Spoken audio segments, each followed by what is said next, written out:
Olá e bem-vindos a mais uma análise aprofundada aqui conosco. Hoje o foco é no início do segundo capítulo de um livro que está gerando bastante conversa, Brand Management acima da mediocridade. O autor é o Victor Zim. Isso aí. E é um livro, olha, parrudo, né? Quase 700 páginas. O Zim tem uma bagagem grande em gestão corporativa. E o estilo dele é que chama a atenção logo de cara, né? É uma análise muito direta, às vezes o pessoal descreve como visceral mesmo. Ele não mede palavras. Exato. O tom mistura um realismo bem cru, sabe? Com bastante ironia, um certo sarcasmo. E tem até umas charges, né? Em preto e branco que ele usa para ilustrar os pontos. Pois é, umas charges bem pontuais, às vezes irônicas, outras bem realistas mesmo, dão um toque especial, assim. É uma visão bem particular da gestão de marcas, foge do comum. Com certeza. E a nossa missão aqui hoje é tentar desempacotar as ideias centrais desse trecho que a gente está olhando. Basicamente, são duas coisas. Primeiro, essa necessidade que ele coloca como fundamental de entender a empresa profundamente, tipo das entranhas mesmo, antes de agir. E segundo, os conflitos internos que, segundo ele, são inevitáveis nesse processo. Uma espécie de duelo dentro da organização. Vamos mergulhar nisso. Exato. E o interessante é que o Zim parece propor isso como um contraponto, sabe? Ele critica abordagens que ele considera muito abstratas no branding. Ah, entendi. Ele busca uma apreensão mais objetiva, mais pé no chão da realidade interna e externa. É quase como um diagnóstico sem anestesia, digamos assim. Encarar os fatos antes de mais nada. Faz todo sentido. Então vamos lá para a primeira sessão que ele aborda, a sessão 10. O título já é forte, Compreendendo em Primeiro Lugar. E o subtítulo, Das Vísceras para a Pele. Impactante, né? Muito. E no ponto 10.1, ele já começa criticando essa dependência de teorias muito complexas, né? E defende essa avaliação mais direta, de dentro para fora. Como ele desenvolve isso? Sim, o argumento dele é que esse mergulho na realidade da empresa, sabe? Entender as forças, as fraquezas internas, como isso bate no mercado. Isso não pode ser só um exercício, tipo, acadêmico. Tem que ser prático. Tem que ser prático, fundamental. É olhar de dentro para fora. Como a empresa realmente funciona. Qual a cultura que se vive ali. Como ela é percebida de verdade, sabe? Além do discurso oficial. E aí, no ponto seguinte, 10.2, ele fala em fundamentando a compreensão. É para reforçar a importância disso. Qual é a jogada ali? O ponto-chave aí é a necessidade de ter uma base sólida de conhecimento real. Não adianta só querer entender. Tem que ter uma visão, ele chama de holística, mas no contexto dele parece ser completa e sem ilusão, né? Sem maquiagem. Exato. Capturar a essência, a identidade real, as intenções que estão por trás das ações. E aqui a ironia dele aparece bem. Ele meio que diz que sem essa base concreta, qualquer esforço para melhorar ou para usar um ponto forte é, na melhor das hipóteses, mal informado. Um tiro no escuro. Entendi. Basicamente um desperdício de tempo e dinheiro, talvez. Exatamente. Ele sugere isso. Quer dizer, sem saber onde você está pisando de verdade, não adianta ter mapa. E como isso se conecta com a estratégia? Ele usa um termo interessante no 10.3. Ancoragem estratégica. A ideia é que só com essa clareza dá para posicionar a marca de um jeito realista. Precisamente. Ancoragem estratégica na linguagem do Zim parece ser isso mesmo. Usar o conhecimento concreto da empresa, o que ela tem de recurso, a reputação atual, as limitações, a cultura como âncora para a estratégia de marca. Certo. Não é definir a marca com base em sonhos distantes ou no que o concorrente faz, mas a partir do que a empresa é hoje e o que ela pode realisticamente vir a ser.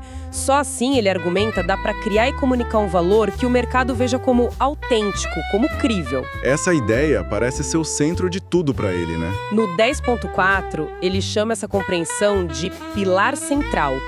É o alicerce mesmo. Exatamente. Ele bate muito nessa tecla. Essa busca pela compreensão profunda não é só um passo inicial, é o fundamento contínuo. Estratégias que dão certo, crescimento sustentável, consolidação, Tudo, segundo ele, depende disso. É um chamado para sair da sala de reunião, então. É quase isso. É um chamado para mergulhar na realidade concreta da empresa, nas operações, na cultura, sabe? Para construir em cima de algo sólido, não em areia movediça. E o Zin, fiel ao estilo dele, não foge de mostrar o outro lado, né? O lado ruim de não ter essa compreensão. No ponto 10.5 ele descreve a navegação às cegas. Quais são os perigos que ele aponta aí? Parece sério. E é bem sério. Ele pinta um quadro, assim, preocupante. Fala de estratégias que já nascem erradas porque não se encaixam na realidade da empresa, seja operacional, seja cultural. Tipo, jogar dinheiro fora. Exato. Alocação desastrosa de recursos, orçamento de marketing queimado em coisa que não tem nada a ver, tempo de equipe desperdiçado e oportunidades claras que a empresa ignora porque não se enxerga direito. E o pior? O pior, talvez, seja o dano à reputação. Às vezes um dano que não tem conserto. Ele até compara com pilotar um navio no meio de icebergs com o radar desligado. Nossa, imagem forte. E essa falta de conexão com a realidade leva a outro problema que ele aponta no 10.6, a dissonância da imagem de marca. O que seria essa dissonância exatamente? Basicamente, é quando tem um abismo, sabe? Entre a imagem que a marca quer passar para fora e o que acontece dentro ou que o cliente percebe. Ah, tipo uma empresa que se diz super inovadora. Isso, mas por dentro é tudo burocrático, lento, ninguém quer mudar nada. Ou fala de sustentabilidade, mas as práticas deixam a desejar. Entendi. Essa dissonância, pro Zin, acaba com a confiança. Fora, afasta cliente, parceiro. E dentro, gera um cinismo na equipe, desengajamento. Ninguém acredita na estratégia se a mensagem não parece verdadeira nem para quem está lá dentro. Claro. A autenticidade vai para o espaço. E para fechar essa primeira parte, tem o resumo visceral dele, 10.7. Qual é a mensagem principal ali? A mensagem é um alerta bem direto. Ignorar essa necessidade de compreensão profunda e honesta lá no começo é colocar a marca em risco de vida, praticamente. Risco existencial. Isso. Ele insiste que entender a empresa de verdade não é só preencher uma matriz SWOT rapidinho. Tem que investigar a cultura nos detalhes. Os valores que são vividos, não só os que estão na parede, sabe? As dinâmicas de poder, o dia a dia da operação, as relações com todo mundo. É um trabalho de base. É um trabalho de base, sem atalho. Só essa imersão na realidade, mesmo que seja desconfortável, permite construir um branding que seja autêntico, forte e que realmente diferencie a marca de forma sustentável. Fica bem claro. Para ele, o ponto de partida é esse: encarar a realidade da empresa. Mas aí, uma vez feito isso, ele já nos joga em outro cenário na seção 11, que ele chama de duelo de interesses, e já provoca. De que lado você se encontra? Ele descreve dois perfis opostos nas empresas. Vamos começar pelos opositores da marca, 11.1. Quem são eles na visão do Zin? Esses ele descreve com cores bem fortes e com aquela ironia típica dele, né? Ele os chama de sentinelas do status quo. Sentinelas status quo. Gostei. Pois é. São aquelas pessoas que, na descrição dele, parecem ter a missão de encontrar problema para qualquer ideia de mudança ou evolução da marca. Ele diz que são aqueles que ouvem a palavra mudança e já fecham a cara, quase um reflexo. Parece uma descrição bem crítica. Ele diz por que eles seriam assim? Ele não aprofunda muito na psicologia, mas sugere que vem do apego ao que é conhecido, sabe? O medo do novo ou a ideia de que qualquer mudança vai dar errado. São os defensores do sempre foi feito assim. Mas ele não passa a mão na cabeça deles. De jeito nenhum, pelo contrário. Ele lança uma pergunta retórica bem afiada. Será que, ao se agarrarem tanto ao passado ou ao presente, esses opositores não estão, na verdade, se tornando irrelevantes num mercado que muda o tempo todo? É uma crítica forte à acomodação. Uma provocação e tanto. E no outro extremo, no ponto 11.2, ele apresenta os propulsores da marca. Como ele descreve esses? Esses são os heróis na visão do Zin. Os agentes de transformação. São as pessoas na empresa que não só entendem, mas abraçam a necessidade de evoluir, de se adaptar. O oposto dos outros. Totalmente. Eles não veem o desconhecido como oportunidade. Encaram dificuldade como desafio. Para eles, mudar é chance de crescer, inovar, sair da mesmice corporativa, como ele chama. E aí vem a provocação dele para o leitor, né? Exato. Ele pergunta direto: de que lado você se encontra? Você é da força que segura a empresa no passado ou da que empurra para o futuro? Essa tensão entre opositores e propulsores parece ser chave para ele. No 11.3, falando das barreiras intrínsecas, como o Zinn sugere lidar com esses opositores, os sentinelas, ignorar não deve ser a resposta. Não mesmo. Zinn parece achar que tentar convencer com um discurso motivacional não adianta. A abordagem tem que ser mais pragmática, baseada em fatos, argumentos e dados. Isso. Argumentos sólidos, dados concretos e, principalmente, exemplos de sucesso. Casos de outras empresas, talvez até concorrentes, que mudaram e se deram bem. A ideia é mostrar de forma quase inegável que se adaptar não é escolha, é necessidade para sobreviver hoje em dia. É usar a lógica contra o medo ou a inércia. Faz sentido usar a realidade de novo. E os defensores da evolução, os propulsores 11.4. Qual o papel deles nesse jogo? Eles são cruciais. Zinn os vê como o motor de qualquer mudança bem-sucedida. Ele destaca não só a visão deles, mas a paixão pelo negócio e, muito importante, a capacidade de influenciar os outros, de inspirar, de trazer gente para o lado das novas ideias. Eles são catalisadores. Exatamente. Eles não só aceitam a mudança, eles puxam a mudança. Têm a energia para inovar e podem até ajudar a mudar a cultura da empresa de dentro para fora. São ativos valiosíssimos. Considerando essas duas forças, Zinn fecha a sessão falando da arte da adaptação, 11.5. Qual a importância de gerenciar esse conflito interno? Ele coloca isso como uma habilidade de gestão crítica.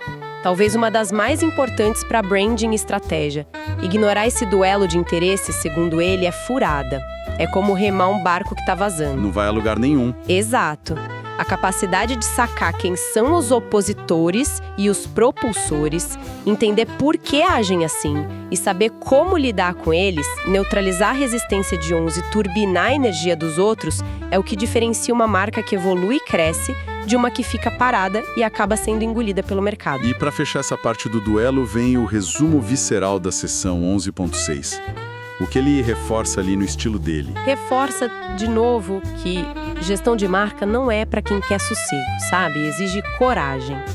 Coragem para olhar a fundo para a realidade da empresa, coragem para encarar quem resiste, coragem para apostar em quem quer mudar e, talvez o mais difícil, coragem para tentar virar o jogo com os detratores. Ele acha que dá para converter os opositores. Ele parece acreditar que sim, ou pelo menos neutralizar, com fatos e resultados. E a conclusão é direta, bem Zinn. No mundo dos negócios, a adaptação não é opcional. É a regra número 1 para sobreviver. Quem não se adapta, dança. Uau! Olha, essa análise inicial do capítulo 2 do Zinn realmente dá o tom do livro, né? Ficam duas ideias muito fortes para mim. Primeiro, essa insistência toda na compreensão profunda, visceral mesmo da empresa antes de qualquer coisa.